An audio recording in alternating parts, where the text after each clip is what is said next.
Isabelle Dahan, fondatrice de monimmeuble.com, votre magazine de la copropriété. Un grand bonjour à tous les auditeurs et auditrices de Radio Imo.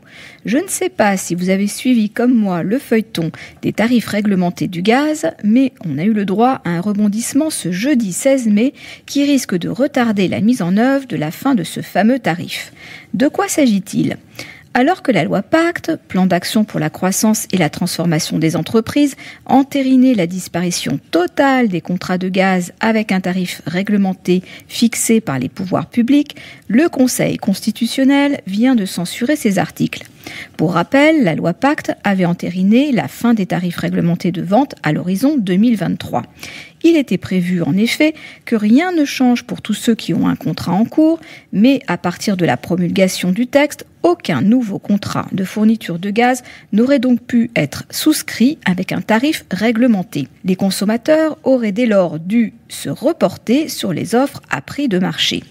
Cette disparition n'est pas une surprise, puisque, rappelons-le, les tarifs réglementés ont déjà été pour les gros et moyens clients, comme les entreprises et les grosses copropriétés. Cette disparition n'est pas une surprise, puisque, rappelons-le, les tarifs réglementés ont déjà été supprimés pour les gros et moyens clients, comme les entreprises et les grosses copropriétés, depuis plusieurs années.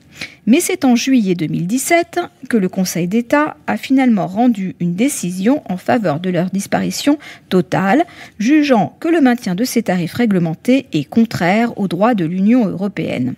En ce qui concerne la loi Pacte, précisons qu'elle ne vise que les contrats de gaz et pas ceux d'électricité. La loi prévoyait plusieurs échéances. Pour les contrats en cours, les clients non résidentiels, entreprises, commerçants, consommant moins de 30 000 kWh par an, devaient abandonner le tarif réglementé et passer à une offre à prix de marché d'ici mi-2020. Pour les particuliers et copropriétés, consommant moins de 150 000 kWh par an, ils devaient faire de même avant juillet 2023. Engie avait d'ailleurs anticipé l'arrêt de ces contrats en refusant depuis déjà plusieurs jours toute nouvelle souscription à l'offre gaz tarif réglementé. Alors, que s'est-il passé exactement ?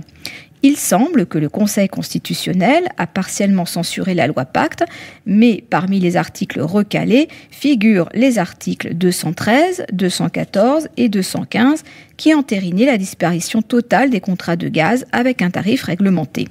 Le Conseil constitutionnel a estimé tout simplement que ces articles n'avaient pas leur place dans cette loi, qu'ils constituaient un cavalier législatif.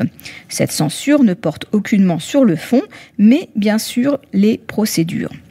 Pour l'instant, rien ne change donc pour les particuliers et Engie va devoir à nouveau proposer son offre gaz à tarif réglementé. La fin des tarifs réglementés de vente du gaz reste ainsi d'actualité. Elle devrait d'ailleurs rapidement être réintroduite dans le projet de loi énergie censé arriver début juin en commission des affaires économiques de l'Assemblée nationale. L'étude du texte pourrait toutefois être retardée du fait de la décision du Conseil constitutionnel. En conséquence, la loi ne devrait pas être adoptée avant plusieurs mois. Cet aller-retour législatif risque de créer la confusion chez les consommateurs. Sur ce marché très concurrentiel, on peut redouter que de nombreux démarcheurs profitent de la situation pour faire peur aux particuliers en leur disant qu'ils doivent changer tout de suite et souscrire leurs offres. On peut dire que maintenant, plus rien ne presse. On compte une quinzaine de fournisseurs dits alternatifs susceptibles de partir à la conquête de nouveaux clients sur un marché en forte progression. Car selon l'Observatoire de la Commission de régulation de l'énergie, 41% des clients résidentiels ont toujours un contrat de gaz au tarif réglementé, soit environ 4 millions de personnes sur un total de 10,7 millions d'abonnés au gaz. En grande majorité, les consommateurs ont eu du mal à suivre ces évolutions. Toujours selon le baromètre du médiateur national de l'énergie, seulement la moitié des personnes interrogées savent qu'elles peuvent changer de fournisseur et très peu connaissent la marche à suivre pour en changer. En tout état de cause, une action de communication des pouvoirs publics paraît nécessaire. Il est indispensable que les Français concernés soient sensibilisés au plus tôt afin qu'ils anticipent leur démarche et ne deviennent pas des clients dormants. Je vous souhaite une excellente semaine. On se retrouve lundi prochain pour notre chronique Hebdo Copro. D'ici là, portez-vous bien et continuez de nous suivre sur monimmeuble.com.